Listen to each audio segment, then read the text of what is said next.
আক্রমণ ছিল বড় বড় উচ্চ বিদ্যালয়।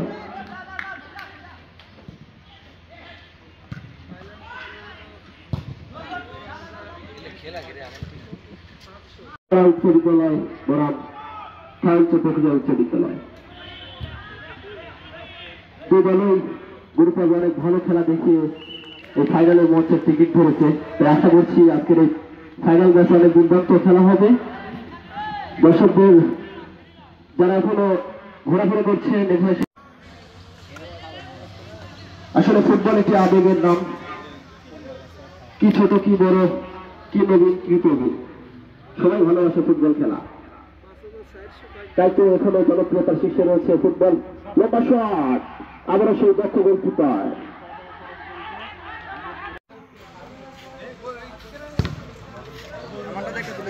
আসলে 11 নম্বর জার্সি প্লেয়ারের প্রশংসা করতে হয়, সুন্দর খেলা দেখাচ্ছেন প্রথম থেকেই। আবারও অবৈধভাবে বাধা দেওয়ার কারণে ফাউল।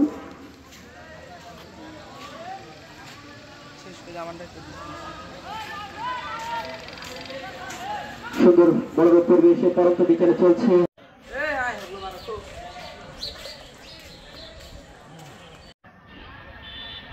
সেসাথে যে দর্শকরা এই মিষ্টি রোদের মধ্যে দাঁড়িয়ে হয়ে খেলা করছে, তাদেরকে ধন্যবাদ জানাই। ধন্যবাদ জানাই সকল বিনোদন চাই। অসভ্য আচরণ অবৈধভাবে বাধা দেওয়া থেকে বিরত থাকবো।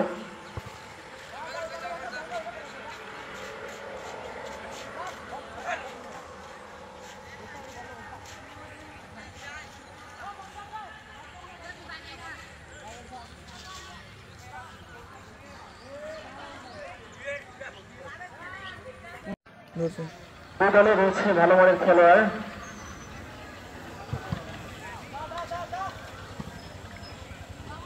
আমাদের এই সুন্দর আয়োজন থেকে হয়তো সামনে আমরা এখান থেকেই এমন কোন খেলোয়াড় খুঁজে পাবো যারা জাতীয়ভাবে আন্তর্জাতিকভাবে দেশের জন্য কিছু করে দেখাবে। তারই প্রমাণ রয়েছে আমাদের যে প্রাথমিক বিদ্যালয়ের খেলাগুলো ছিল, সেখান থেকে একই স্কুলের বেশ কয়েকটি মহিলা খেলোয়াড় এখন জাতীয় দলে খেলে। আমরা হয়তো আমাদের এই মাঠ থেকেও পেয়ে যেতে পারি।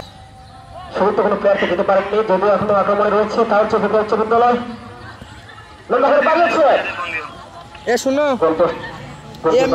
সম্মানিত প্রধান শিক্ষক জনাব হান্নান সাহেবের স্যারকে কিছু বলার জন্য বিনীতভাবে অনুরোধ জানাচ্ছি।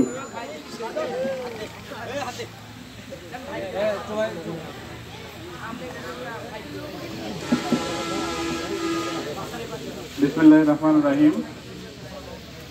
52তম গ্রীষ্মকালীন আনোয়ালি মুখী ইনস্টিটিউশনের সম্মানিত সভাপতি জনাব মিলন হোসেন, উপস্থিত রয়েছেন অত্রজনের বিভিন্ন শিক্ষা প্রতিষ্ঠানের সম্মানিত প্রধান শিক্ষক হয়েছে, তারা কিন্তু সেখানে তোমাদের পার্টিসিপেশন করে এই জনের সম্মান বাড়িয়ে দিবে। কিন্তু কিছু কথা বলার জন্য বিনীতভাবে অনুরোধ জানাচ্ছি।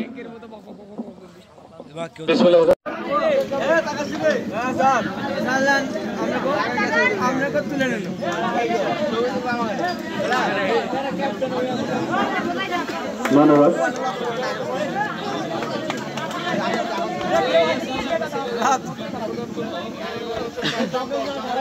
এবার খেলোয়াড়কে সামনে আসার জন্য আহ্বান করছি।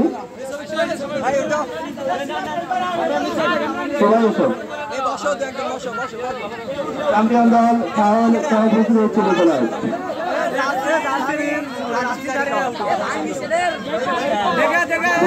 সেই ট্রফি গ্রহণ করেছে ফাউল উচ্চ বিদ্যালয়।